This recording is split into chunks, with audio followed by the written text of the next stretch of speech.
A 9-year-old girl walks out her front door holding a box of Girl Scout cookies, telling her mother she'll be right back. It's just across the street. She doesn't need a coat, even though it's cold outside, because this will only take a minute. And 33 days later, her body is found in a neighbor's garage, covered with a plastic shower curtain, boxes of cookies scattered around her. And for the next 33 years, the wrong man's life is destroyed, while the real killer walks free, already sitting in prison for other crimes. His DNA sitting in evidence bags the whole time, waiting. And when they finally match it in 2007, the detective who tracked him down in Memphis gets a DNA swab from inside his cheek, and as they're driving away, the killer says something chilling. He says, "Well, I won't see you again," because he knows. He absolutely knows what that swab is going to reveal. And this is the story of how Nashville lost its innocence on a cold February evening in 1975 and didn't get it back until 2008, when a grand jury finally indicted the right man, but by then the damage was done. Lives were ruined, families torn apart, and a city learned that monsters don't always look like what you expect them to look like, and sometimes they're working right in your neighborhood while you're searching for your daughter, and you have no idea that the man who took her has already been arrested for something else and is sitting in a jail cell while searchers comb through fields and woods looking for a little girl whose body has been less than 200 yards from her home the entire time. Before we jump back in, tell us where you're tuning in from, and if this story touches you, make sure you're subscribed, because tomorrow I've saved something extra special for you. February 25th, 1975, around 5 in the evening, Green Hills neighborhood, one of Nashville's most affluent areas, the kind of place where people didn't lock their doors, where kids played outside until the streetlights came on, where mothers sent their daughters out to deliver Girl Scout cookies without a second thought. Because this was Nashville. This was America. This was 1975. And terrible things happened somewhere else. To someone else. Never here, never to us. And Marcia Virginia Trimble was 9 years old with blonde hair and blue eyes, and she was doing what thousands of Girl Scouts do every spring. She was delivering cookies to the neighbors. And her mother, Virginia, wanted her to put on a coat because it was cold outside. But Marcia said she'd be right back. It was just across the street, just a quick trip to deliver a box of cookies, and then she'd be home for dinner, except she never came back. And when darkness fell, and Marcia still wasn't home, her parents Charles and Virginia Trimble called the police, and that phone call set in motion one of the most intensive searches in Nashville history. It triggered an investigation that would consume detectives for decades. It created a media frenzy that would make Marcia's face one of the most recognizable in Tennessee. And it began a nightmare that wouldn't end for 33 years. The search started immediately. Hundreds of volunteers, police dogs, helicopters. The FBI joined the investigation due to the possibility of kidnapping. And for 33 days they searched. They combed through every inch of that neighborhood. They searched fields and woods. They knocked on doors. They interviewed everyone. And Marcia's face was everywhere, on television, in newspapers. That same school photo over and over, a little girl with blonde hair and a sweet smile. And people across Nashville prayed she'd be found alive. They held out hope that maybe she was lost. Maybe she'd wandered off. Maybe someone had taken her but would bring her back. And then Easter Sunday came. March 30th, 1975, 33 days after Marcia disappeared, and a neighbor discovered her body in a garage, a dilapidated shed only about 150 to 200 yards from the Trimble home. And the question that haunted everyone, that haunted the police, that made no sense at all, was how could her body have been there the entire time when they'd searched that garage, when they'd searched everywhere? How could they have missed her for 33 days when she was so close to home the whole time? The body was covered with a plastic shower curtain. Girl Scout cookies were scattered around her. There were lacerations on her head and abrasions around her neck. The left side of her face was bloody. Semen was present. And the forensic evidence told a horrible story. She'd been sexually assaulted, she'd been strangled. And the coroner said every indication forensically was that she'd been in that garage for 33 days. But the police had sworn they searched there. They'd gone through that neighborhood with a fine-tooth comb.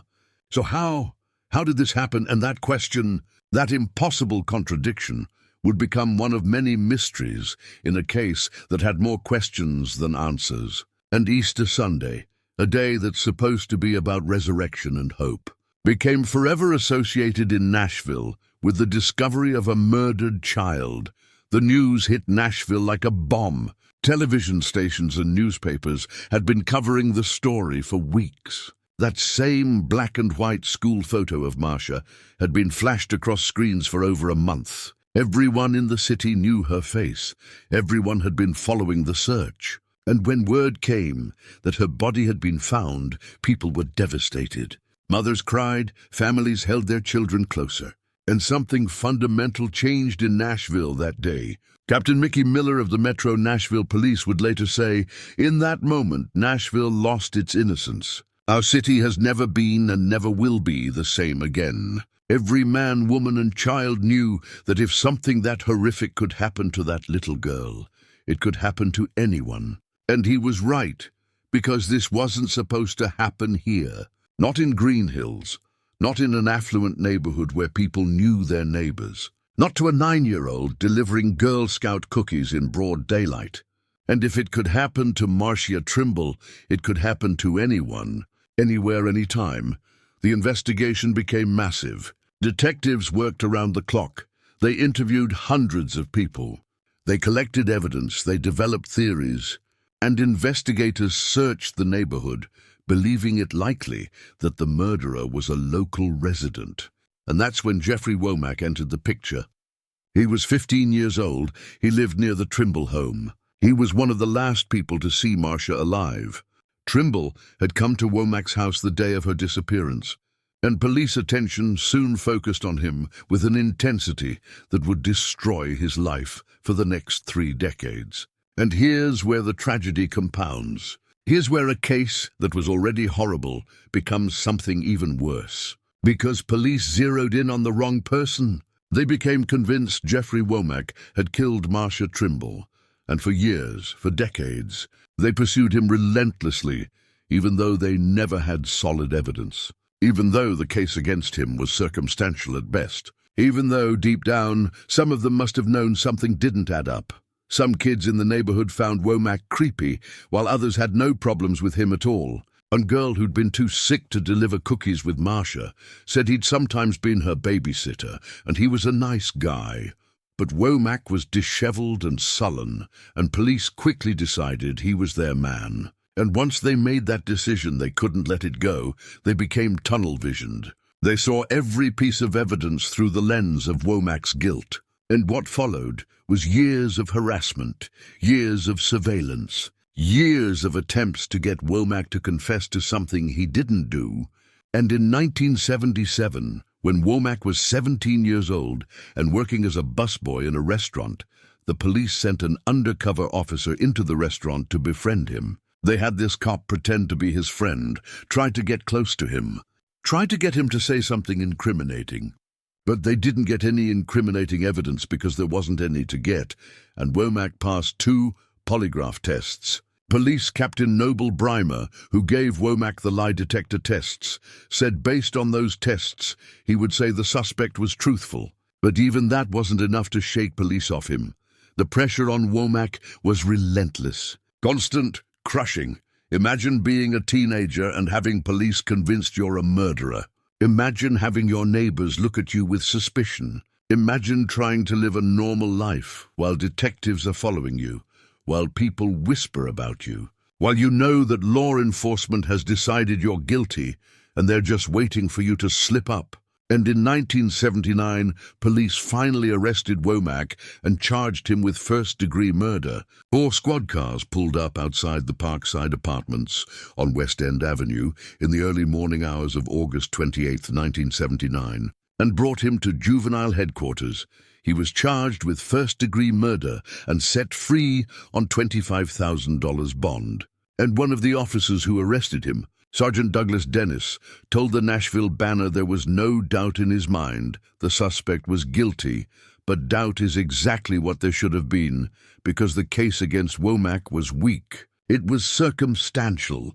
It relied on proximity and suspicion rather than physical evidence. And in 1980, the charge was dismissed for lack of evidence. Womack was released, but the damage was done, and many police officers involved in the case continued to believe he was guilty. They couldn't accept that they'd been wrong, couldn't accept that they'd destroyed a young man's life while the real killer remained free. And that's the thing that makes this case so tragic on multiple levels. Because while police were focused on Jeffrey Womack, while they were surveilling him and pressuring him and trying to build a case against him, the real killer was right there. He'd been right there the whole time. He'd been arrested just days after Marcia disappeared. He was in jail when her body was found. He was serving time for other sexual assaults. Jerome Sidney Barrett had been arrested on March 12, 1975, just 15 days after Marcia's disappearance, in connection with the rape of a Belmont University student. He was convicted of it a year later, and Barrett had been in jail from March 12, 1975, until after Marcia's body was found. And if police had just connected the dots, if they'd just looked at Barrett's crimes, at his pattern of behavior, at the fact that he'd been working in the Green Hills area, maybe they would have solved this case decades earlier. Maybe Jeffrey Womack's life wouldn't have been ruined.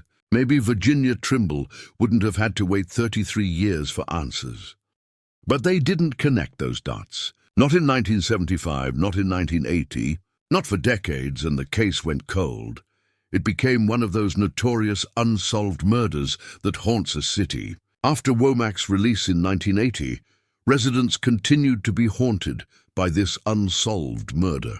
Each year, Nashville media highlighted the story on the anniversary of Marcia's disappearance or of the discovery of her body, and the Trimble name became synonymous with tragedy, with unanswered questions, with a justice system that had failed. And Virginia Trimble, Marcia's mother, she became a figure of both sympathy and suspicion, because while Charles Trimble openly cried, Virginia proved to be extremely stoic and serene as the details of the crime were revealed. She appeared cold and indifferent.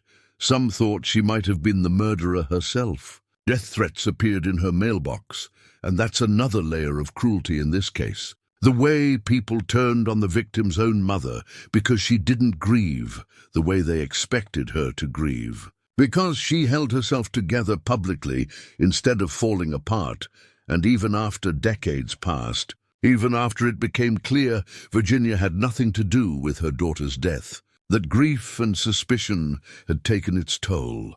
And while Jeffrey Womack tried to rebuild his life under a cloud of suspicion that never fully lifted, while Virginia Trimble carried her grief and the weight of public scrutiny, while Nashville marked each anniversary of Marcia's death with renewed media coverage and unanswered questions, Jerome Sidney Barrett was in and out of prison, serving time for the rape of that Belmont student, serving time for other assaults, and nobody, not a single detective working the Trimble case, made the connection. Nobody looked at this convicted rapist who'd been arrested just days after Marcia disappeared and thought, wait a minute. This guy was in the area. This guy has a pattern of attacking women and girls. This guy should be on our radar. And that failure, that massive investigative failure, meant that Barrett walked the streets as a free man for periods between his incarcerations. It meant he had opportunities to hurt other people. And it meant the Trimble case remained unsolved for 33 years when the answer was sitting right there in police records the whole time. But here's where the story takes a turn. Here's where a detective who never got the recognition she deserved becomes the key to everything. And her name was Diane Vaughn. She joined the Metro Police Department in 1970 when male cops largely disparaged their female peers. When sexual harassment was as much a part of the workday routine as filling out paperwork. When male officers often referred to their female colleagues as the Pussy Patrol. And Vaughn had to fight for respect every single day, had to prove herself over and over, had to be tougher and smarter, and more persistent than her male counterparts just to be taken seriously. But she earned the begrudging respect of those good old boys. And in 1975, while other detectives were searching for Marcia Trimble, while the city was consumed with finding that missing Girl Scout, Diane Vaughan was working a different case, actually a series of cases. And she was about to do the investigative work that would eventually solve Marcia's murder 3 decades later, even though she wouldn't live to see it. February 2nd, 1975. 3 weeks before Marcia Trimble disappeared, Sarah Desprez, a 19-year-old Vanderbilt University student, was murdered near the university, which is located close to Green Hills. She was raped and murdered, smothered to death in her apartment. And then, in February 1975, a Belmont University student was raped in Nashville. And there were other assaults too, a pattern emerging. Attacks on women around the Belmont and Vanderbilt campuses. And while her peers searched for Trimble, Vaughan spent March of 1975 investigating the Desprez murder and this string of assaults. Through exhaustive interviewing of the victims, she began picking out a few key features of the assailant. She was meticulous, she was detail-oriented. She listened to what these women told her about their attacker, and she started building a profile. And then one day, police arrested a man, a tall black man in a dark tweed overcoat for breaking and entering an apartment in Berry Hill. And when Vaughan heard about this arrest, something clicked. She recalled that the man matched one of the victim's descriptions of her assailant, right down to the color of the coat. And this is where good detective work happens. This is where instinct and thoroughness and attention to detail pay off. Preparing and narrating this story took us a lot of time. So if you are enjoying it, subscribe to our channel. It means a lot to us. Now back to the story. Vaughan tracked down the suspect's address and convinced his roommate to let her search the place. There she discovered some of the victim's stolen items. And she had Jerome Sidney Barrett, dead to rights. And Vaughan arrested Jerome Sidney Barrett, who was charged for the rape and robbery of 2 women and the assault of another. He would serve 27 years behind bars. And in her case file, in her meticulous notes, she wrote down Barrett's name and his crimes and the details of the investigation. And that case file, those notes, they sat in storage for decades. And Diane Vaughan died in 1994. She died of cancer, and until recently her essential contributions to the case had been largely overlooked. She never knew that her work would eventually solve the Marcia Trimble case. Never knew that the man she arrested in 1975 was responsible for not just the crimes she charged him with, but also for the murder of a 9-year-old Girl Scout and the murder of Sarah Desprez. Never got to see justice done, but without her careful documentation, without her thorough investigation, the Trimble case might never have been solved. The years passed. The 1980s came and went. The 1990s, and the Trimble case remained cold. DNA samples had been taken from semen collected from Trimble's body, but these samples were stored improperly and deteriorated over time, limiting investigators' ability to identify or exclude suspects. Police collected DNA samples from 96 suspects, including Womack, but none of these samples matched the DNA found in the semen, and that's another tragedy in this case. The evidence mishandling, the improper storage, the deterioration of samples that could have solved the case years earlier. But DNA technology was new in 1975. Investigators didn't fully understand its implications. Detectives admitted to careless handling of Marcia's body, stating they simply cut her blouse and pants off in the shed without wearing protective gloves. And these mistakes, these early investigative failures, they compounded over time. They made an already difficult case even harder to solve. But DNA technology kept advancing, kept improving. And in the early 2000s, the Cold Case Unit at Metro Nashville Police Department started looking at old cases with fresh eyes and new technology. And 2 detectives in particular, Bill Pridemore and Pat Postiglione, decided to reopen the Sarah Desprez murder investigation. And remember, Sarah Desprez was the Vanderbilt student murdered 3 weeks before Marcia Trimble, and as Pridemore and Postiglione poured through the case file, they came across Diane Vaughan's mention of Barrett. The victim's bedding helped create a DNA profile, and when they ran that DNA profile through the system, something extraordinary happened. It matched the profile of another unsolved murder, that of Marcia Trimble, and suddenly, after decades of dead ends, after decades of pursuing the wrong suspect, after decades of unanswered questions, there was a break, there was a connection, there was finally a path forward. Now think about what this means. Think about the implications. For 30 years, police had been convinced Jeffrey Womack killed Marcia Trimble. For 30 years, they'd pursued him and surveilled him and tried to build a case against him. And all that time, the DNA evidence had been there waiting, and it didn't match Womack. It didn't match any of the 96 suspects they'd tested. It matched a man who'd been arrested days after Marcia disappeared. A man who'd been convicted of raping a Belmont student around the same time. A man who'd murdered Sarah Desprez 3 weeks before Marcia was killed. And nobody had connected these dots. Nobody had looked at Jerome Barrett and thought, this is our guy. And now, in 2007, more than 3 decades later, they finally had scientific proof. Pridemore and Postiglione tracked down Barrett in Memphis. He was now living with his father, and in a white-knuckle moment, Barrett allowed the detectives to swab DNA from inside his cheeks. And there's something almost surreal about this scene. These 2 detectives who've just reopened a cold case on little more than a hunch, who've found a DNA match that connects 2 murders from 1975, and now they're in Memphis getting a DNA sample from a man who may be one of Nashville's most notorious killers. And as the detectives headed back to Nashville, Barrett told them, well, I won't see you again. And that statement, those 6 words, they're chilling because Barrett knows. He absolutely knows what that DNA swab is going to show.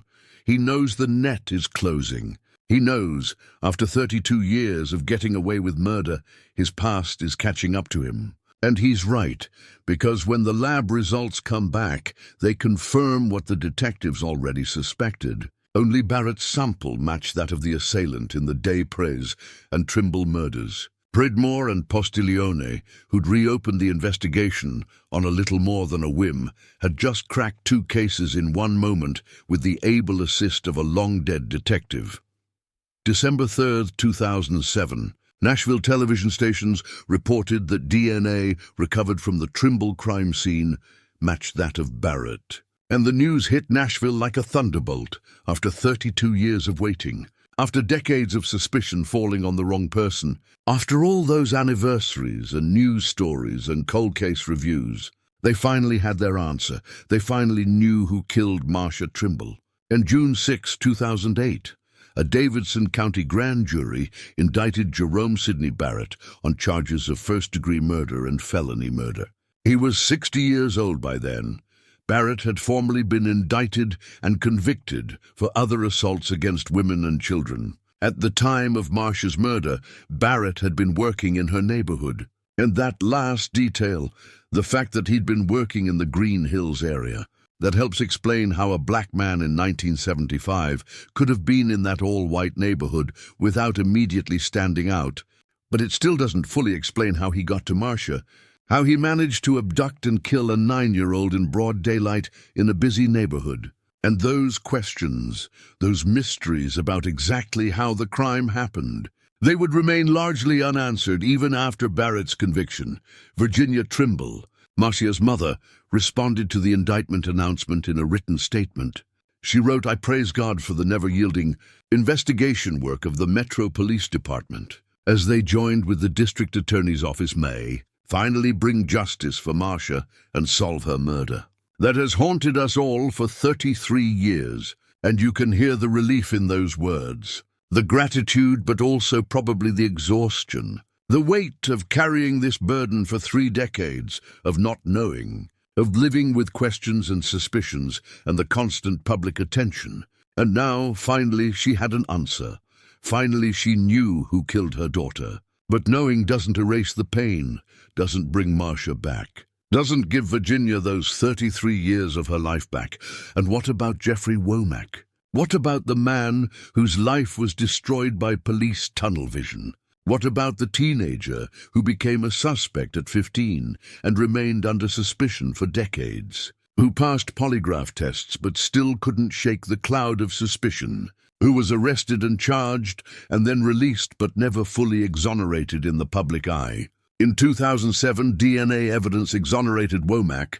It exonerated everyone ever suspected of the crime. And Assistant Attorney General Tom Thurmond, who'd been working the case since 1990, said at a press conference that all the other people whose names had been floated over the years as possible suspects can now hold their heads high. We now know who killed Marcia Trimble, and that's good, that's important, but it doesn't undo decades of harassment, doesn't give Womack back his youth, doesn't repair the damage done by years of being treated like a murderer when he was innocent. The trial was set for 2009, and Nashville waited. The city that had been traumatized by this case in 1975 now wanted closure, wanted to see justice done, wanted to understand how this had happened. And the key to the prosecution's case was the discovery of DNA on the murdered child's clothing that matched Barrett's with a probability of 6 trillion to 1. And how do you defend against that? How do you argue with DNA evidence that precise, that definitive? And the answer is, you can't. The defense couldn't counter that evidence. How could they? But even with that overwhelming scientific evidence, there were still so many questions. During the trial, the prosecution offered no theory on how the defendant actually got to Trimble. It was hard to imagine how a tall black man managed to seize and kill a 9-year-old Girl Scout in a lily-white Green Hills neighborhood right before the dinner hour, while kids played basketball and parents returned home from work and errands. There were theories, though. Detective Mickey Miller had speculated in a 2001 interview that about 3/10 of a mile from Trimble's home was a tree nursery. 2 witnesses, whom police viewed as credible, saw a girl who looked like Marcia near the nursery at the corner of Estes and Hobbs Roads at around 5:30. One said Marcia wasn't carrying her Girl Scout cookies, while the other observed that the 9-year-old looked confused, and Miller had theorized that maybe someone stole her Girl Scout cookies, leading her on a playful chase to that intersection. And maybe that's where Barrett encountered her. Miller didn't know at the time he offered his theory that a convicted rapist named Jerome Barrett, who'd been working as a landscaper, would one day be tied to Trimble's murder. But looking back, that theory makes a certain terrible sense. If Barrett was working at or near that nursery, if Marcia ended up at that intersection confused and without her cookies, if their paths crossed at that moment, then maybe that's how a crime that seemed impossible actually happened. But prosecutors couldn't prove that theory. They had other theories too. They wanted to present evidence about a woman who was attacked on February 23, 1975. 2 days before Marcia was killed, a woman who was grabbed from behind on the front porch of her Fairfax Avenue apartment. She felt hands ripping open her shirt and fondling her breasts as the assailant threatened to kill her if she resisted. And this woman identified Barrett as her attacker.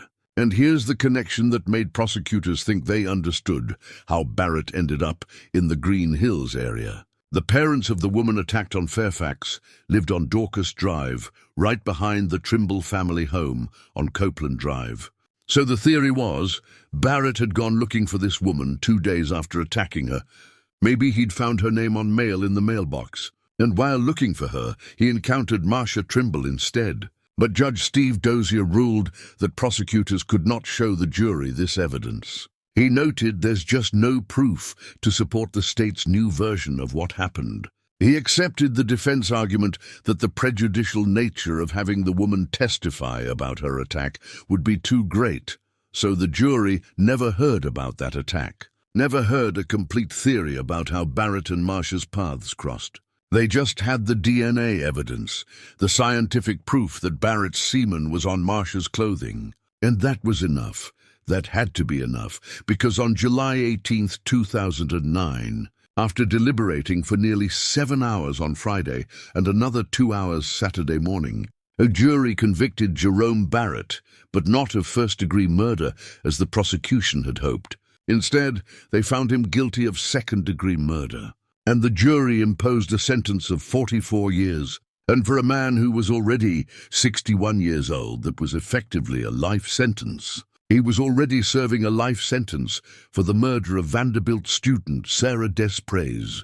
Barrett would die inside the walls of prison, and likely he would take his secrets with him. Virginia Trimble Ritter, Marcia's mother, said at the press conference that she was content with the verdict. After 34 years, it's over, and she said something profound. She said she could now go to the Children's Garden in Centennial Park, which memorializes the murdered children of Nashville, and say to her daughter, "You've known all this time, and now I know." And there's something both beautiful and heartbreaking about that statement. This idea that Marcia had known her killer's identity all along, and her mother had finally caught up to that knowledge. And Virginia also said something earlier that showed the depth of her faith and her humanity.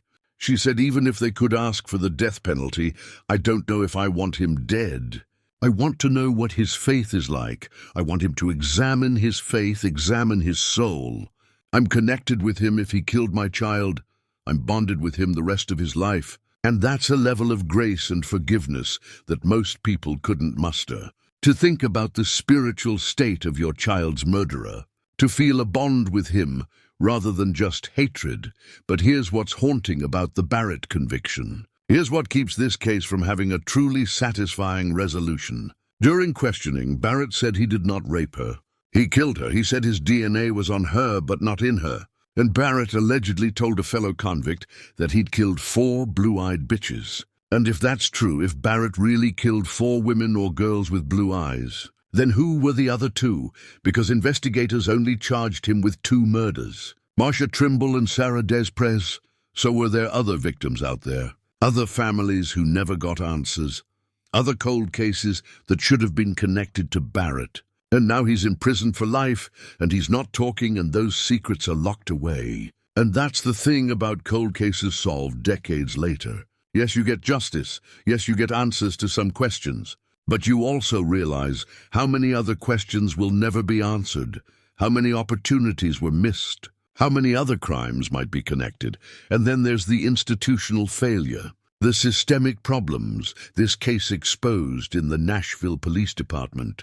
Journalists revealed that for more than a decade, investigators had concealed the fact that DNA evidence excluded numerous neighbors as potential suspects.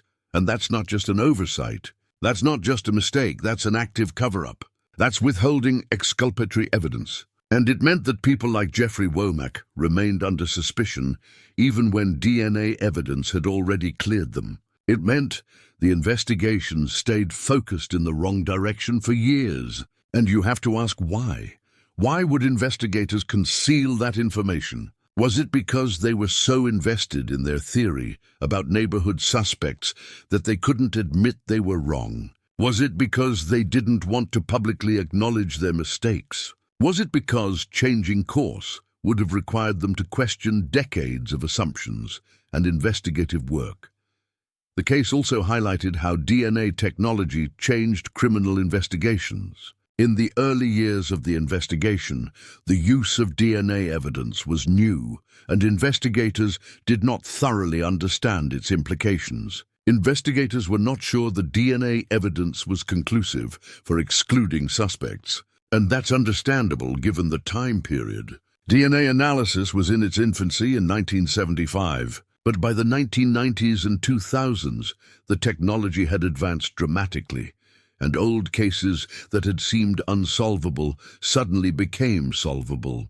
And the Trimble case became a poster child for how DNA could crack cold cases, how evidence collected decades earlier could finally yield answers with modern technology. But it also showed how critical proper evidence handling was, how those early mistakes in cutting off Marcia's clothing without gloves, in storing DNA samples improperly, how those errors almost cost the case, almost destroyed the evidence that would eventually solve it. And Detective Diane Vaughn, the woman who arrested Barrett in 1975, who documented his crime so thoroughly that decades later, detectives could connect him to the Trimble murder. She never got to see justice done, never got the recognition she deserved. She died in 1994 of cancer, 15 years before Barrett was convicted. And for years her contributions were overlooked, but she's the real hero of this story. She's the detective who did everything right, who followed the evidence, who trusted her instincts, who documented meticulously, and if more detectives had worked the Trimble case the way Vaughn worked the Desprez case and the assault cases, maybe it wouldn't have taken 33 years to solve. Maybe Jeffrey Womack's life wouldn't have been destroyed. Maybe Barrett would have been identified as a suspect much earlier. The verdict brought some closure, but it didn't answer everything. People who once helped lead the investigation were befuddled about how someone with Barrett's description escaped notice. Tommy Jacobs, one of the first officers to arrive at Trimble's home the night she went missing, said, "I couldn't have been more surprised in the outcome of the case. We were pretty much looking for young male Caucasians, and we were looking for that for 32 years. And that statement reveals so much about what went wrong, about the assumptions investigators made, about how tunnel vision and preconceived notions about who the killer must be led them astray for 3 decades. And yes, Barrett, being a black man in an all-white neighborhood in 1975, should have made him more noticeable, not less. But the fact that he was working in the area as a landscaper gave him a reason to be there, gave him a kind of invisibility, because he wasn't just a black man walking through the neighborhood for no reason. He was someone who had a job there, who belonged there in a sense. And that's how he slipped through.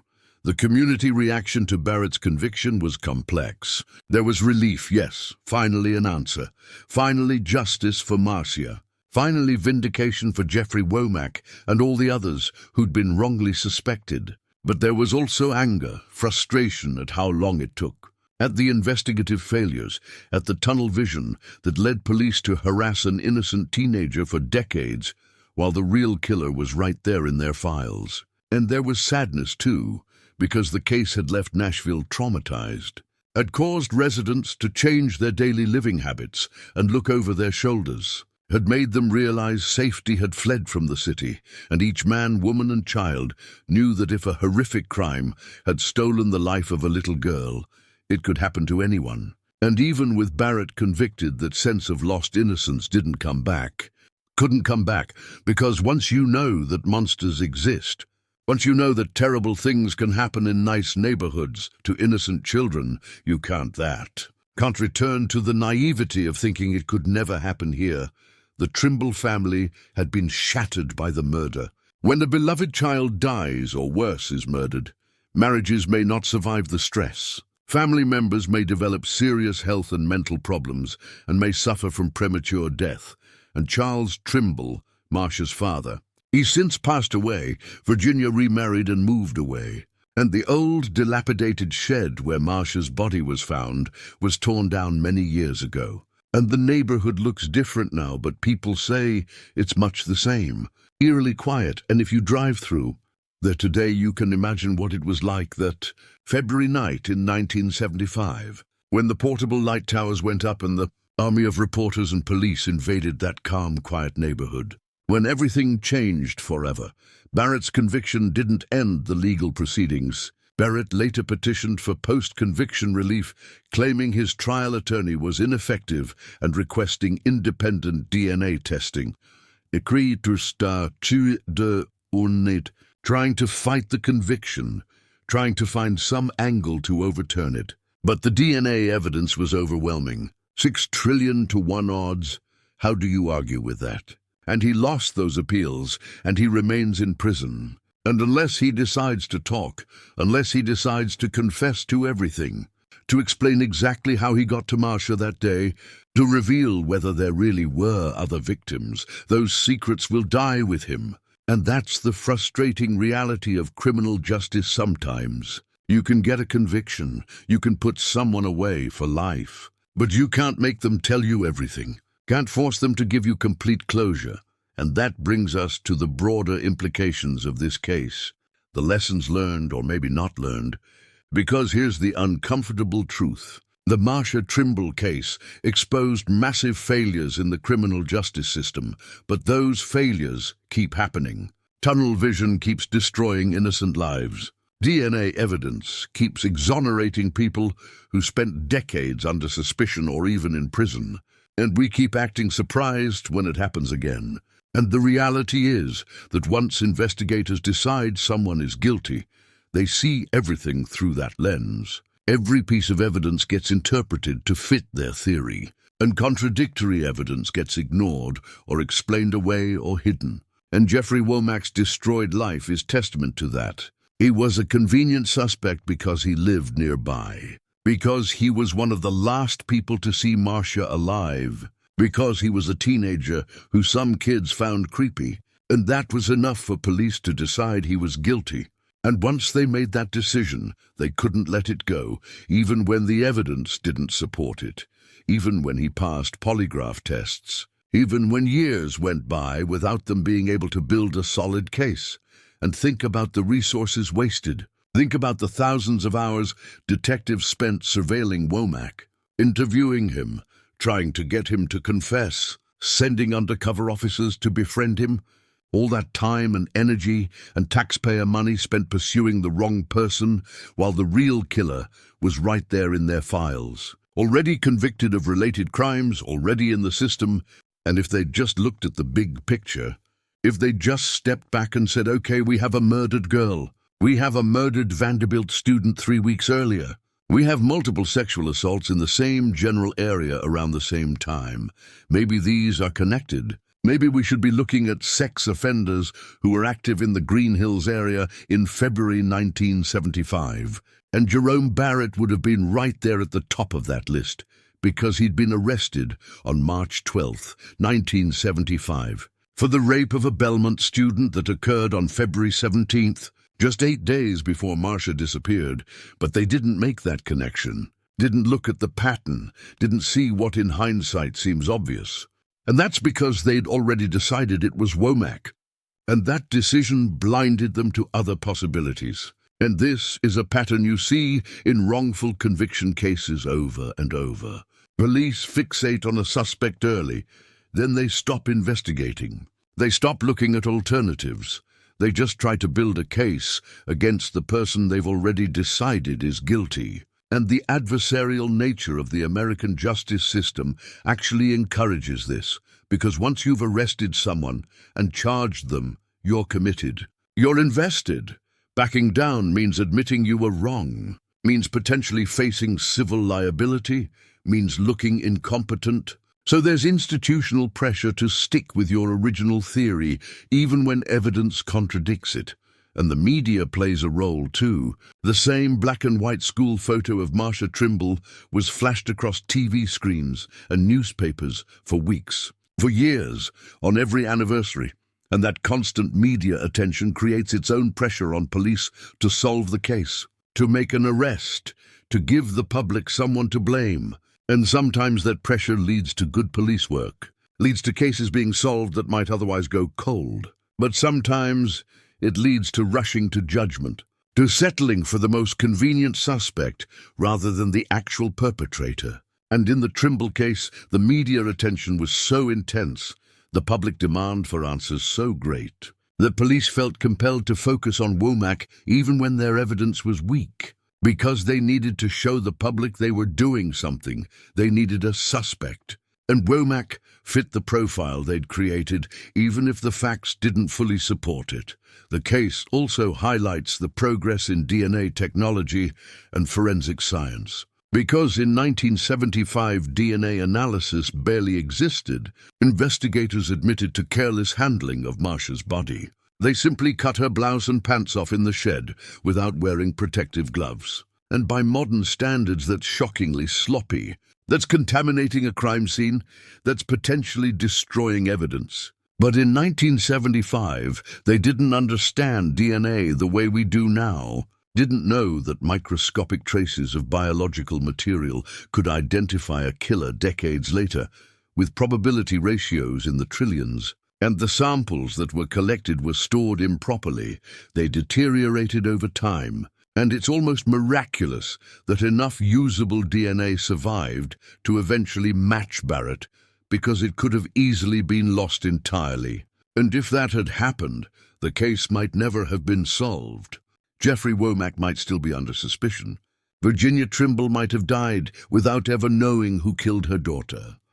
But DNA technology advanced, and by the 2000s, what seemed impossible in 1975 became routine, and cold case units across the country started reopening old cases and running evidence through modern analysis. And suddenly murders from decades ago were being solved. Rapists from the 1970s and 80s were being identified, and families who'd given up hope were finally getting answers. And the Trimble case became one of the high-profile examples of this. The case marked a time of great change in how news was covered by local media and in the emerging importance of DNA evidence not well understood in earlier years. And it showed that no case is truly cold, that evidence collected decades ago can still yield results. That justice delayed is not necessarily justice denied if you have the patience and the technology and the willingness to keep trying. And Detective Diane Vaughan's role in all this cannot be overstated. In 1970, when she joined the department, male cops largely disparaged their female peers. Sexual harassment was as much a part of the workday routine as filling out paperwork. And Vaughan had to fight for every bit of respect she got. Had to prove herself constantly in ways her male colleagues never did, and she did prove herself. She did excellent detective work on the Des Prez case and the assault cases, and her documentation, her careful notes, her thorough investigation, that's what allowed Pridemore and Postiglione to connect Barrett to the Trimble murder 30 years later. And if Vaughan had been sloppy, if she'd cut corners, if she'd done the kind of half-hearted work that sometimes happens when people aren't respected by their colleagues and aren't motivated to excel, the connection might never have been made. But she was meticulous, she was professional, she did the work right, and that made all the difference. And you have to wonder how many other cases could have been solved if investigators had been as thorough as Vaughan. How many other cold cases have files sitting in storage with the answers right there, if someone would just look carefully enough, if someone would just connect the dots, if someone would just run the old evidence through modern technology? And the answer is probably a lot. Probably hundreds or thousands of cases that could be solved if departments had the resources and the will to dedicate cold case units to going through old files systematically. But most departments don't have those resources. Most cold case units are understaffed and underfunded. And most old cases just sit there, gathering dust while families wait for answers that may never come. The Trimble case also raises questions about how we treat victims' families. Because Virginia Trimble's public stoicism made people suspicious. She appeared cold and indifferent.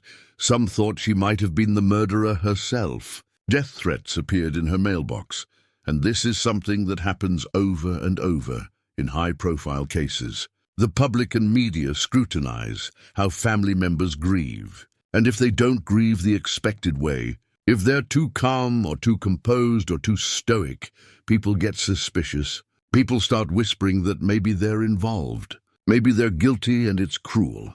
It's adding trauma on top of trauma. Because there's no right way to grieve, people process loss differently. Some people fall apart publicly, while others hold themselves together. And neither response tells you anything about guilt or innocence. But we judge anyway. We expect families to perform grief for us in specific ways. And when they don't, we turn on them. And Charles and Virginia Trimble, they lost their daughter in the most horrific way possible. And then they had to live for 33 years not knowing who did it, not having answers, not having closure. And Charles passed away before Barrett was convicted. He died without ever knowing for certain who killed his daughter. And that's its own kind of tragedy. Because closure matters, answers matter. Even when they can't bring your loved one back, they matter. And Virginia got that closure in 2009, but Charles never did. And you have to wonder how that uncertainty affected their marriage, their lives, their mental health. Because when a beloved child is murdered, marriages may not survive the stress. Family members may develop serious health and mental problems, and the Trimbles did stay together, but at what cost? What did it take for them to hold their marriage together while dealing with that grief and that public scrutiny and that endless waiting for answers? Recently, there's been discussion about honoring Marsha's story with a historical marker. A historical commission member proposed the idea, and the commission member wrote that other heinous crimes against Nashville children have taken place, but the Trimble case is unique in how it traumatized an entire community, leading families to deal with a raft of suspicions over the course of many years. And that's true. This case was different. This case changed Nashville in fundamental ways, changed how parents thought about their children's safety, changed how people viewed their neighborhoods, changed the city's sense of itself, and maybe a historical marker is appropriate. Maybe it's important to remember not just Marsha, but what her death meant for the city, how it marked the end of one era and the beginning of another, how it shattered the illusion that terrible things only happen somewhere else to someone else. But there's also something uncomfortable about memorializing tragedy, about turning a child's murder into a historical marker. Because where do you draw the line? How do you decide which victims get markers and which don't? And is there a risk of sensationalizing violence, of making it into something to gawk at rather than learn from? And these are difficult questions without easy answers. But if a marker is erected, maybe it should focus less on the crime itself and more on the lessons, on the importance of thorough investigation, on the dangers of tunnel vision, on the need to believe evidence over assumptions, on the progress in forensic science that eventually brought justice. Because ultimately, this case is about more than just one murdered girl. It's about systemic failures that repeat themselves. It's about innocent people destroyed by wrongful accusations. It's about the advancement of science finally catching up to crimes committed decades ago. It's about a female detective who did exemplary work but never got credit until after her death. It's about a mother's 3-decade wait for answers. It's about a city's lost innocence. And it's about the uncomfortable truth that justice is messy and imperfect, and sometimes comes too late for some people and just in time for others. And Jeffrey Womack, he finally got his exoneration. DNA evidence cleared him in 2007 after decades of suspicion. But what kind of life did he have in the meantime? What opportunities were closed to him because people thought he was a murderer? What relationships were destroyed? What jobs did he not get? What normal experiences did he miss out on because he was living under this cloud? And no amount of official exoneration can give him those years back, can undo that damage. And Jerome Barrett, he sits in prison now, serving his 44-year sentence for Marsha's murder on top of his life sentence for Sarah DePrez's murder.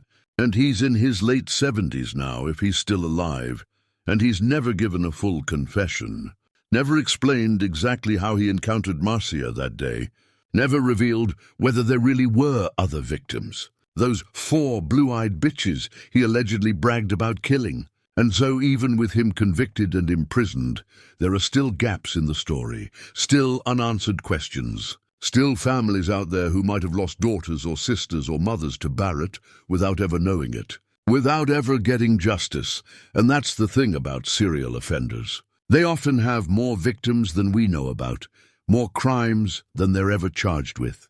And unless they decide to confess to everything, those cases remain unsolved. Those families remain in limbo. And the question that haunts this case, the question that should haunt everyone who studies it, is how many times did Barrett walk past police during those 33 days when everyone was searching for Marsha?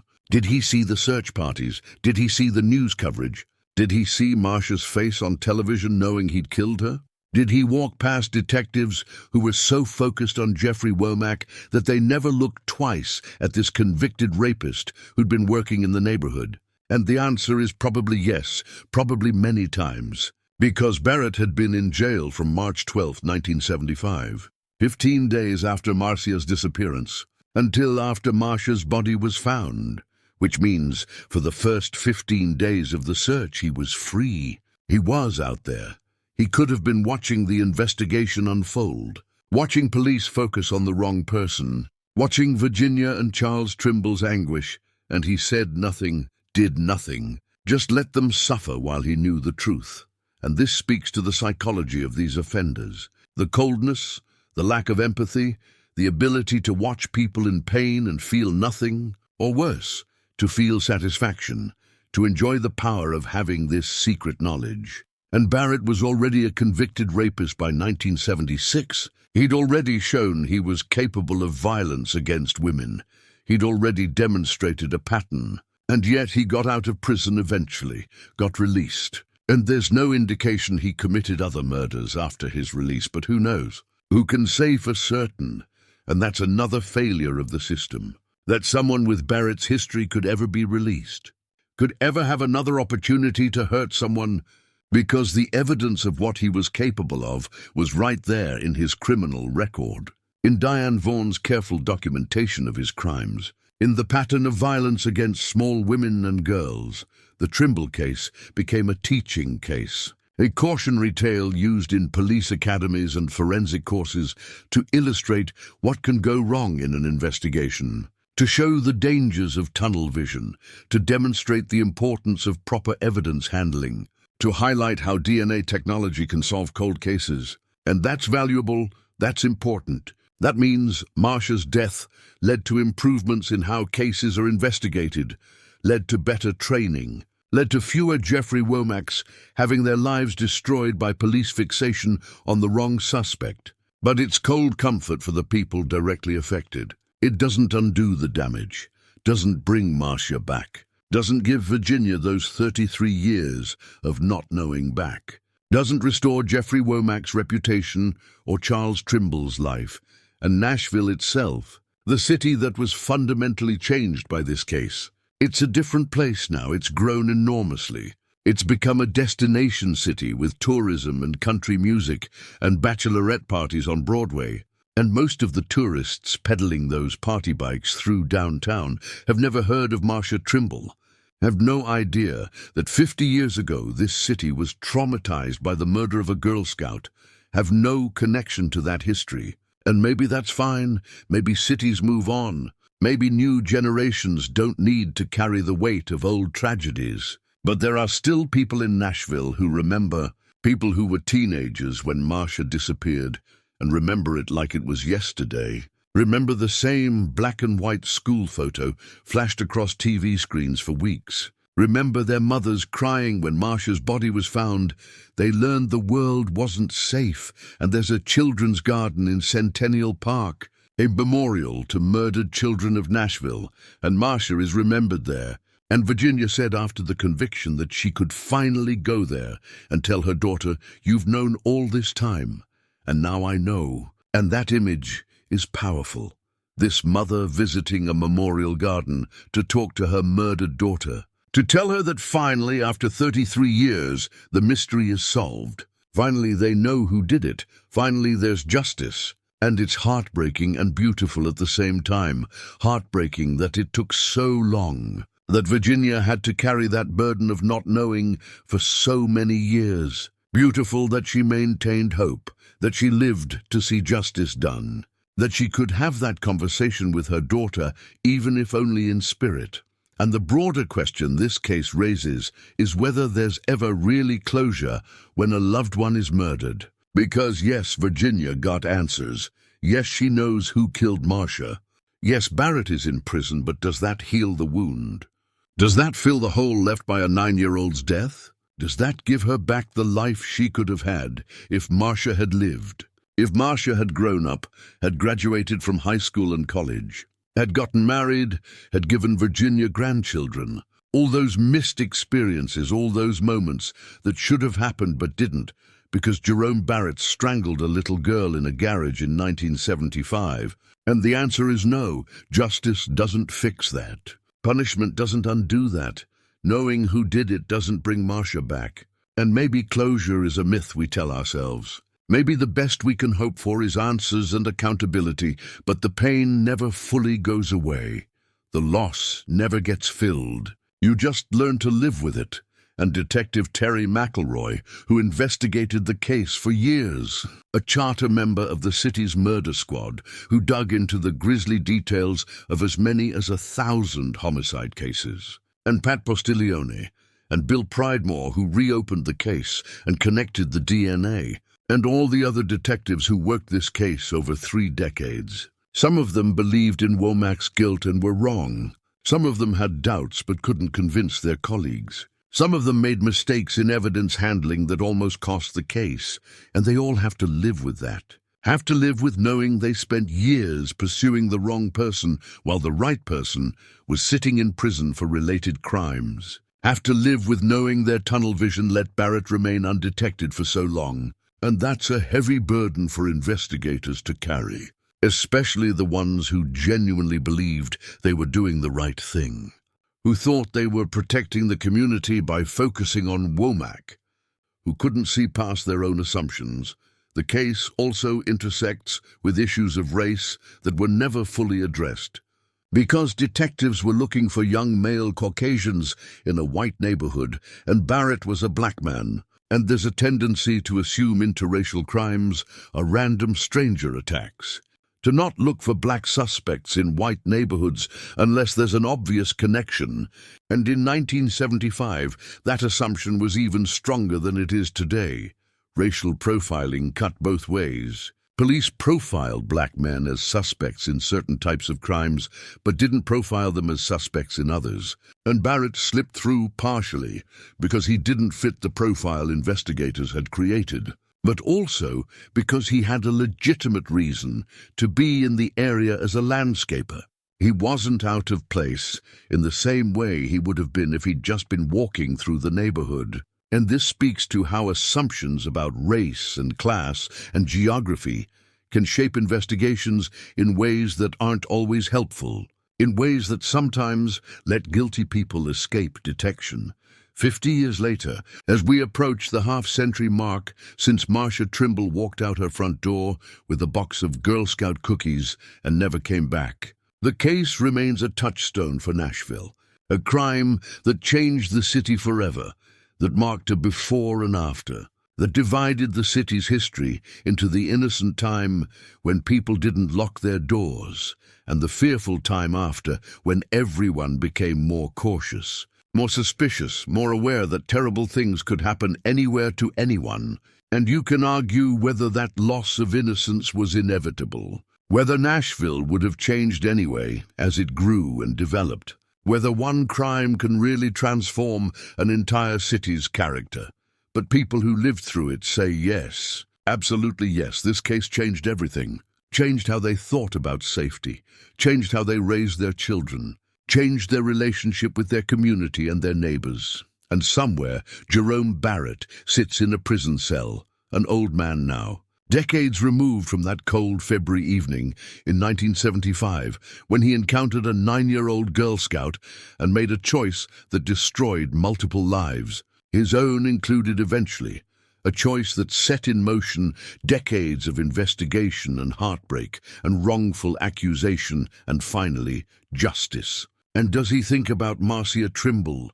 Does he think about Sarah Desprez and the Belmont student he raped and the woman on Fairfax Avenue and whoever else he hurt? Does he feel remorse or just anger that he got caught? And we'll probably never know because he's not talking. He's keeping his secrets. He's taking them to his grave. And maybe that's the final act of violence, the final way to hurt the families who want complete answers, to withhold the truth, to keep them wondering, to deny them the full story, even after conviction and imprisonment, and the certainty that he'll die behind bars. And Marcia Trimble, 9 years old forever, frozen in that school photo that became so familiar to Nashville. She didn't get to grow up, didn't get to experience life, didn't get to become whoever she might have been, and that's the ultimate tragedy here. Not just that she was murdered, but that a whole lifetime of potential was stolen, a future that never happened. And her parents and her friends and her community had to imagine what might have been, while living with the reality of what was. And after 50 years, her story endures. not as a sensational true crime tale to be consumed for entertainment, but as a reminder of real consequences, real pain, real lives destroyed by violence. And maybe that's the lesson. Maybe that's what we should take from this case. That behind every cold case is a real person, a real family. Real grief that doesn't end when the case goes cold and doesn't fully heal even when justice finally comes. And the best we can do is keep trying, keep investigating, keep believing that every victim deserves answers and every family deserves closure, even if it takes 33 years. Even if the detective who did the crucial work doesn't live to see the case solved, even if justice comes too late for some and just barely in time for others. Because Marcia Trimble was a real girl who walked out her front door in 1975 and never came back. And her story, her case, her memory demands that we never stop seeking truth. Never stop pursuing justice.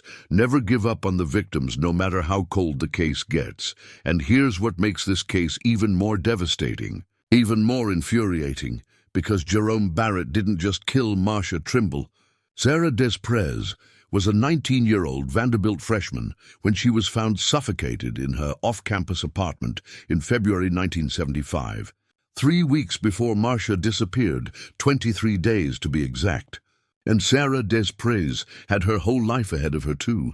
She was a college student from New York. She was studying at Vanderbilt. She was living in an apartment near campus. And she was a New York native and Vanderbilt sophomore.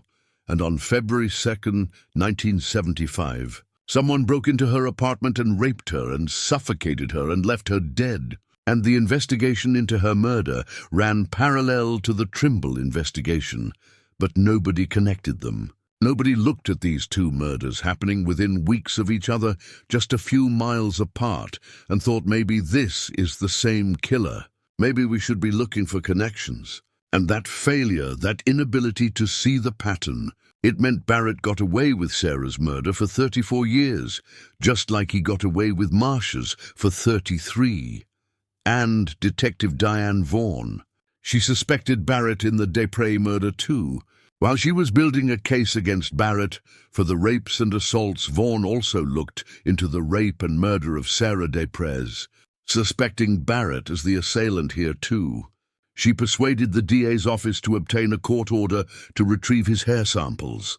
And she was onto something. She had the right instincts. She saw the pattern that everyone else missed. But for reasons not fully clear, the investigation into Barrett stalled. He was released from prison in 2002, and can you imagine that? Can you imagine being the family of Sarah Desprez or the family of Marcia Trimble, and finding out that the man who killed your daughter was released from prison in 2002, was walking the streets as a free man for 5 years before they finally connected him to these murders through DNA? And during those 5 years, did he hurt anyone else? Did he assault anyone else?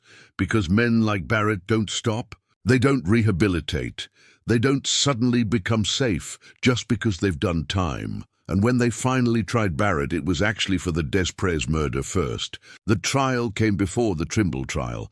After 90 minutes of deliberation, a jury found Jerome Barrett guilty of murder in the first degree for the 1975 killing of Sarah Desprez. Barrett was handed a life sentence from criminal court judge Steve Dozier, and that was in January 2009. And the speed of that verdict, 90 minutes, that tells you how overwhelming the evidence was. That tells you the jury had no doubt, and then came the Trimble trial later that year, and the prosecution had essentially the same case. DNA evidence showing Barrett's semen on the victim's clothing, a 6 trillion to 1 match according to the prosecutor. Odds so astronomical, they're almost incomprehensible. Because 6 trillion to 1 means you could test every person on Earth twice over and not find another match. Means this was definitively Barrett's DNA, no question, no doubt, no reasonable explanation other than he did it. But the prosecution wanted to present more than just DNA. They wanted to show the jury the full picture of who Jerome Barrett was, what he was capable of, the pattern of his crimes. And that's where things got complicated, because Judge Dozier ruled that prosecutors could not show the jury evidence about the woman Barrett attacked on Fairfax Avenue 2 days before Marcia was killed. And he also denied a prosecution request to admit evidence showing that Barrett killed Desprez, citing that the prejudicial nature would be too great. And you can understand the judge's reasoning. You don't want to convict someone based on other crimes they committed. You want to convict them based on the evidence in the specific case being tried. But it also meant the jury never got to see the full scope of Barrett's violence, never understood that this wasn't an isolated incident, but part of a pattern, never heard about the attack on Fairfax Avenue, or the connection to Desprez, or the string of assaults Detective Vaughan had investigated. What they did hear, though, was testimony from jailhouse informants. 2 jailhouse inmates, Andrew Napper and Sheldon Anter, snitched on Barrett. They testified that Barrett confessed to them that he had killed Marcia Trimble.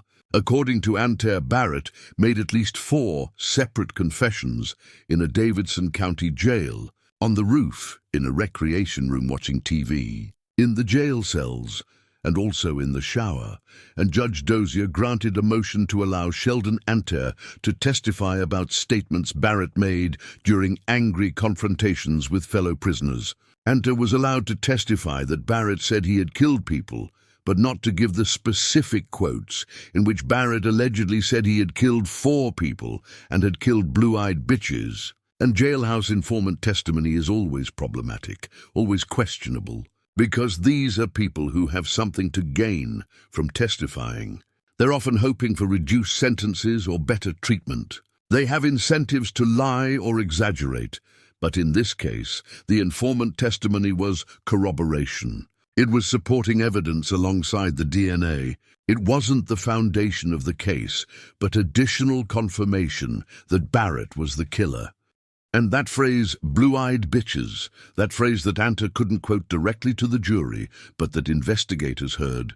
That's haunting, because both Sarah Desprez and Marcia Trimble had blue eyes. Judge Dozier noted that Trimble had blue eyes. And if Barrett really said he killed 4 blue-eyed women or girls, then who were the other 2? Were there other victims that were never connected to him? Other families still waiting for answers? Other cold cases sitting in filing cabinets that should have been linked to Jerome Barrett?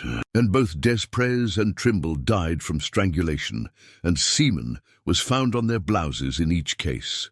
So there was a clear pattern, a clear M.O.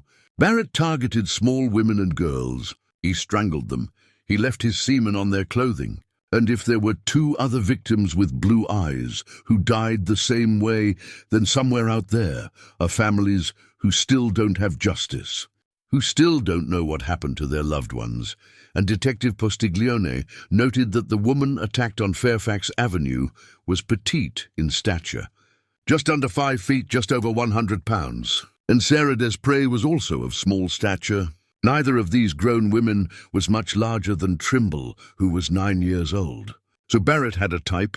He targeted vulnerable victims, people who couldn't fight back effectively, children and small women, and that's the profile of a predator, someone who chooses victims based on their inability to defend themselves, someone who uses size and strength to overpower people who can't match his physical power. And that makes his crimes even more cowardly, even more despicable, because he wasn't taking risks. He wasn't attacking people who could fight back on equal terms. He was attacking the most vulnerable, the weakest, the easiest targets. And the connection between the Fairfax Avenue attack and the Trimble murder. The parents of the woman attacked on Fairfax lived on Dorcas Drive, right behind the Trimble family home on Copeland Drive. Detective Postiglione called this coincidence amazing, and Judge Dozier called it ironic. And the prosecution's theory was that Barrett had gone back to the Fairfax area looking for the woman he'd attacked 2 days earlier. Maybe he'd found her name on mail in her mailbox. Maybe he was obsessed with her. Maybe he wanted to finish what he'd started. And while prowling around that neighborhood looking for her, he encountered Marcia Trimble instead. And that theory makes terrible sense. It explains how Barrett ended up in the Green Hills area on that specific day. It explains why he was in that neighborhood at that time. It connects the dots in a way that's plausible and horrifying. But the judge wouldn't let the jury hear it, wouldn't let them see that connection. And so the mystery of how Barrett and Marcia's paths crossed remained officially unsolved, even though investigators had a theory that fit the facts.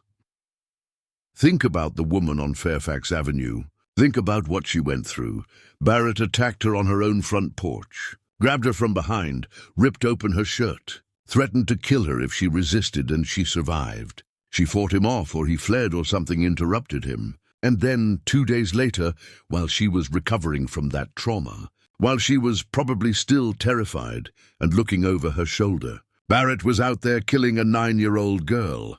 And if that woman knew, if she understood that the man who attacked her went on to murder a child 48 hours later, how would she feel? What kind of guilt would she carry, even though none of it was her fault? Even though she was a victim too? And did she testify at the trial? Did she have to face Barrett in court and relive that attack? And what was it like for her when Judge Dozier ruled that the jury couldn't hear her testimony? That her attack would be excluded from the evidence, even though it might have explained everything? And Sarah DePrez's family, they waited 34 years for justice. Nearly 34 years before a jury found Jerome Barrett guilty of first-degree murder in her death. And Sarah was only 19. She was just starting her adult life. She was at Vanderbilt studying. She had dreams and plans and a future. And Barrett took all of that away, suffocated her in her own apartment. And her family had to live with not knowing for over 3 decades, had to wonder who killed their daughter, had to see the case go cold, had to watch as years turned into decades and the investigation stalled. And then finally in 2007, when Pridemore and Postiglione reopened the case and found Diane Vaughan's notes and made the DNA connection, finally Sarah's family got answers. Finally they knew who killed her. And in January 2009 they got their conviction, got to see Barrett sentenced to life in prison. Got some measure of justice even though it came so late. And both families, the Des Prez family and the Trimble family, they were connected by this killer, connected by the fact that their daughters were murdered by the same man within weeks of each other. And did they ever meet? Did they ever talk to each other? Did they find some comfort in knowing they weren't alone in this? That another family understood exactly what they were going through? Or was that connection too painful, too raw? A reminder of what they'd lost and how long they'd waited. And District Attorney Torrey Johnson said the murder of Marcia Trimble is one that has affected the entire Nashville community. It's a case that no one has forgotten, and for the benefit of the Trimble family, I am pleased to be able to make this announcement. But what about the DePrez family? What about Sarah's parents and siblings? Don't they deserve that same public acknowledgement? That same recognition of their suffering? Because Sarah's murder was just as heinous, just as tragic, just as devastating as Marcia's. But it never got the same media attention, never became as famous, never haunted Nashville the way the Trimble case did. And maybe that's because Sarah was a college student, an adult in the eyes of the law, living off campus. And Marcia was a 9-year-old delivering Girl Scout cookies from her parents' home. And there's something about the innocence of that, the vulnerability of a child doing something as wholesome as selling cookies, that captures public attention in a way that a college student's murder doesn't. And that's not fair. That's not right. Because every victim deserves equal attention, equal outrage, equal commitment to solving their case. But the reality is that some cases become famous and others don't. Some victims become household names and others are forgotten. And it's often based on factors that have nothing to do with the severity of the crime or the worth of the victim. It's based on media coverage and public interest and timing and 100 other variables that shouldn't matter, but do. And that disparity in attention, that difference in how cases are covered and remembered, it's something that affects investigations too, because the more media attention a case gets, the more pressure there is on police to solve it. The more resources get dedicated to it, the more tips come in from the public. And the Trimble case had massive media attention from day one. That same black and white school photo was everywhere for weeks. Everyone in Nashville knew Marsha's face. Everyone was following the search, and that attention kept the case alive, kept it in the public consciousness, kept detectives working on it even when leads dried up. But it also created the kind of pressure that led to mistakes, that led to tunnel vision, that led to police fixating on Jeffrey Womack because they needed a suspect, needed to show progress, needed to give the public someone to blame. And in some ways, that intense media scrutiny made the investigation worse, not better, made detectives less willing to admit they were wrong, less willing to consider alternative theories, less willing to look beyond their initial assumptions. The Desprez case didn't have that same level of media attention, and maybe that's why it took just as long to solve. Maybe that's why Detective Vaughan's excellent work sat in a file for decades before anyone looked at it again. Maybe that's why it wasn't until 2007 that Pridemore and Postiglione decided to reopen it on what they called little more than a whim. And the fact that they describe it as a whim, the fact that solving two major murder cases came down to two detectives deciding on a whim to look through old files, that should trouble us, that should make us question how many other cases could be solved if someone just decided to take another look. If someone just had the time and resources to go through old evidence with modern technology, if cold case units were properly staffed and funded instead of being afterthoughts in most police departments, and the advancement in DNA technology, that's the hero of this story in many ways, because without those advances, the Trimble case and the Desprez case would still be unsolved. Jeffrey Womack would still be under suspicion. Virginia Trimble would have died without answers. And Jerome Barrett would have taken his secrets to the grave. But DNA technology kept improving, kept getting more sophisticated, and what was impossible in 1975 became possible in 2007. Advances in DNA testing enabled a match between crime scene evidence and Jerome Barrett with his criminal record of sexual assaults on both grown women and children. And suddenly decades-old evidence could speak, could point definitively to a killer, could provide the kind of certainty that eyewitness testimony and circumstantial evidence never could. And this revolutionized criminal justice, turned cold cases hot again, gave families hope that even if decades had passed, there might still be answers, might still be justice. But DNA is only as good as the databases it's checked against, only as useful as the evidence that's collected and preserved.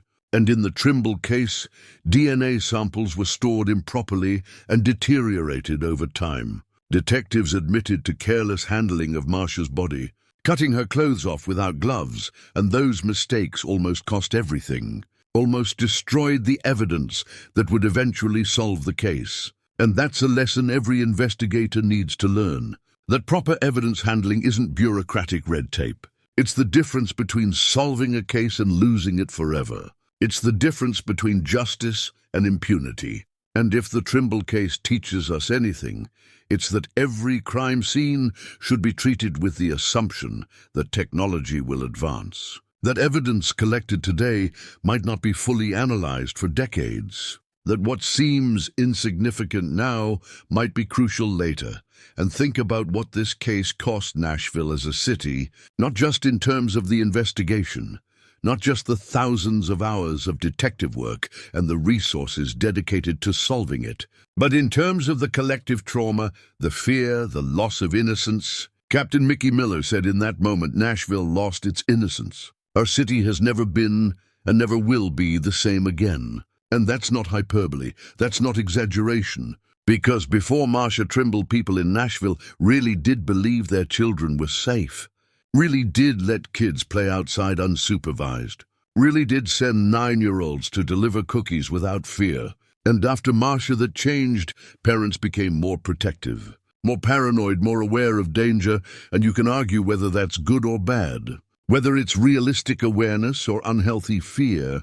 But the point is, the city changed, fundamentally changed. And 50 years later, those changes are still visible, still part of how Nashville thinks about itself. And Jeffrey Womack, let's come back to him one more time, because his story deserves to be told fully. deserves to be remembered as a cautionary tale about what happens when investigators decide someone is guilty and then spend decades trying to prove it rather than investigating objectively. Womack passed 2 polygraph tests, and Police Captain Noble Breimer, who administered them, said based on those tests he would say the suspect was truthful. But even that wasn't enough. Even having a polygraph expert say he's telling the truth wasn't enough to shake police off him. And when Womack was 17 and working as a busboy, police sent an undercover officer to befriend him, to try to get close to him, to try to get him to say something incriminating. And imagine being 17 years old. Imagine being a kid trying to work a job and having a cop pretending to be your friend. And you don't know he's a cop. You think he's just a nice person.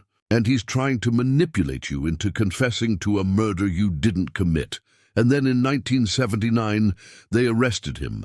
4 squad cars, early morning hours, brought him to juvenile headquarters and charged him with first-degree murder. And Sergeant Douglas Dennis told the Nashville Banner there was no doubt in his mind the suspect was guilty. And that's not police work. That's not investigation. That's certainty without evidence. That's deciding someone is guilty and then treating that assumption as fact. And in 1980, the charge was dismissed for lack of evidence. But the damage was done.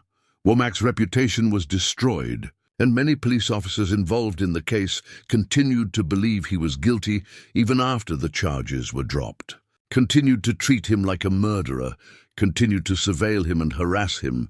And it wasn't until 2007, 27 years after being cleared, that DNA evidence finally exonerated Womack, exonerated everyone ever suspected of the crime. And when Barrett was convicted assistant attorney, General Tom Thurman said all the other people whose names had been floated over the years as possible suspects can now hold their heads high. We now know who killed Marcia Trimble, and that's good, that's important. But how do you hold your head high after decades of being treated like a child killer? How do you rebuild a life that was destroyed by false accusations? How do you trust law enforcement again? How do you trust your neighbors again? How do you trust anyone again when everyone suspected you of the worst crime imaginable and you were innocent the whole time? And the answer is, maybe you don't. Maybe some damage can't be undone. Maybe Jeffrey Womack is still living with the consequences of police tunnel vision, even though he's been officially exonerated, even though everyone knows now he didn't do it, because reputation once destroyed is almost impossible to fully restore. And the Trimble family, Virginia and Charles, they had to live with not just the loss of their daughter, but the constant media attention, the public scrutiny, the conspiracy theories. Virginia's stoicism led to suspicion. Death threats appeared in her mailbox. Some people thought she might have been the murderer herself. And that's the cruelty of high-profile cases. Everyone becomes a suspect. Everyone's grief gets analyzed and judged. And if you don't perform grief the way the public expects you to, if you're too calm or too composed or too anything, people turn on you, and Virginia had to endure that for decades. Had to live under that cloud of suspicion, even though she'd done nothing wrong, even though she was a victim too. And Charles died before Barrett was convicted. Charles has since passed away, died without ever knowing for certain who killed his daughter. And you have to wonder if the stress of those decades contributed to his death, if the uncertainty and the public scrutiny and the endless waiting took years off his life. But Virginia lived to see justice done, lived to hear the verdict, lived to know that finally, after 33 years, she had her answer. And she said she was content with the verdict, said after 34 years, it's over. Said she could now go to the children's garden and tell Marcia, you've known all this time. And now I know. And there's something both heartbreaking and redemptive about that. This mother who waited so long, who endured so much, who never gave up hope. Finally getting closure, finally getting to tell her daughter's spirit that they caught him. They found him, they made him pay for what he did. And Virginia showed remarkable grace throughout all of this.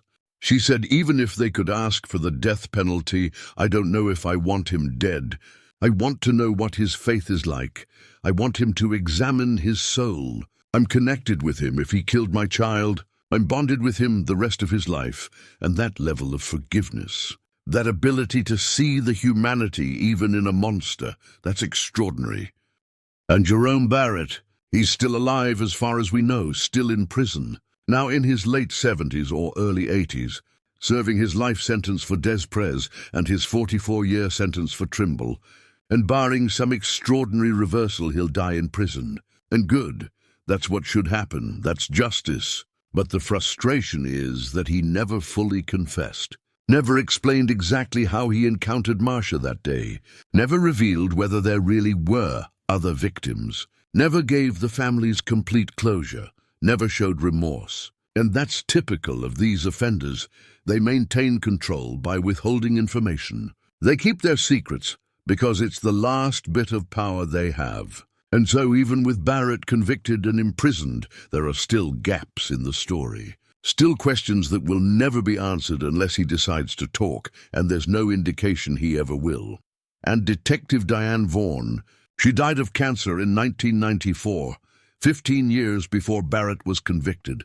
And she never knew that her work, her careful documentation, her meticulous investigation of the Des Pres murder and the assault cases would eventually crack two of Nashville's most notorious cold cases, never knew that detectives in 2007 would pull her old files and find the connection she'd made to Barrett and use that to solve murders that had haunted the city for decades. And that's tragic, that she never got to see the fruits of her labor, never got the recognition she deserved, never knew that history would remember her as the detective who really solved these cases, even if others got the credit at the time. And for years, her essential contributions were largely overlooked. But now we know. Now her role is recognized. Now she's remembered not just as a female detective fighting for respect in a male-dominated profession, but as an excellent investigator who did everything right and whose work made justice possible decades later. And that's ultimately what this case is about.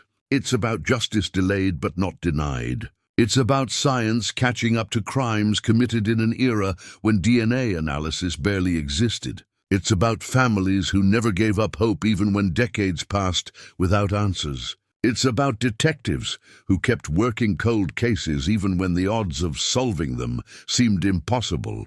It's about the danger of tunnel vision and the importance of proper evidence handling and the need for humility in investigation. Because the Trimble case should humble every investigator, should remind everyone that assumptions can be wrong, that the obvious suspect isn't always the guilty one, that patterns matter more than proximity. That evidence should drive conclusions, not the other way around.